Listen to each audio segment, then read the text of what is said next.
In this section of skill acquisition, I am going to talk about implementing naturalistic teaching procedures. Naturalistic teaching is a teaching procedure that the learner can be taught a variety of different skills in their natural environment. This allows the client to be comfortable in their environment while learning a variety of skills.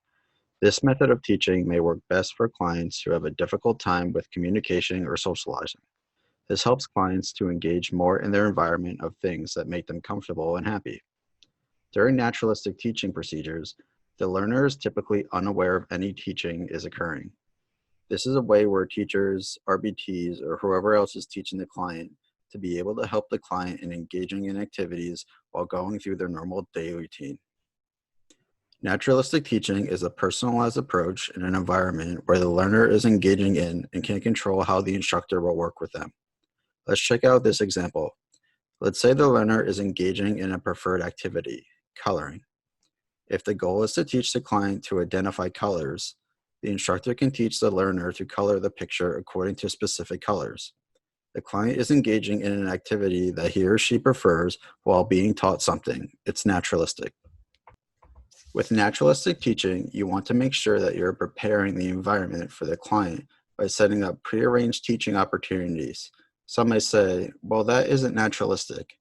What this means is that you want to make sure that you have some activities throughout that environment available for the client to engage with and then work in your naturalistic teaching. For instance, you may put some toys like a ball or toy trucks out, as well as crayons and paper, and depending on what the client engages with, you can implement your naturalistic teaching and record what items may be motivating for them.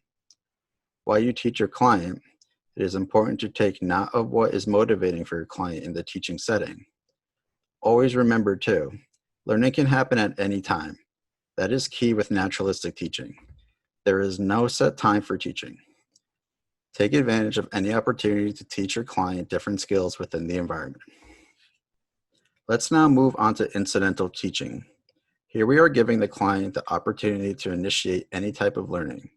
By having your client in their natural environment, whether it's school or their home, let the client initiate any engagement with the items throughout the environment. The learner typically will initiate responses to naturally occurring events. Reinforcement is delivered in a naturally occurring manner. With incidental teaching, before teaching, be sure to identify what items are reinforcing for your learner. The instructor should pair themselves with those reinforcing items. It is helpful to have the environment filled with a variety of activities and items that are motivating for the learner. When conducting observations, when the learner begins to interact with a certain item or activity, the instructor will then reinforce the learner's response and model a more appropriate response. If your learner responds incorrectly, the instructor will prompt the learner appropriately. The RBT should maintain the learner's attention and implement any other master targets in a naturalistic teaching manner. Why is incidental teaching helpful?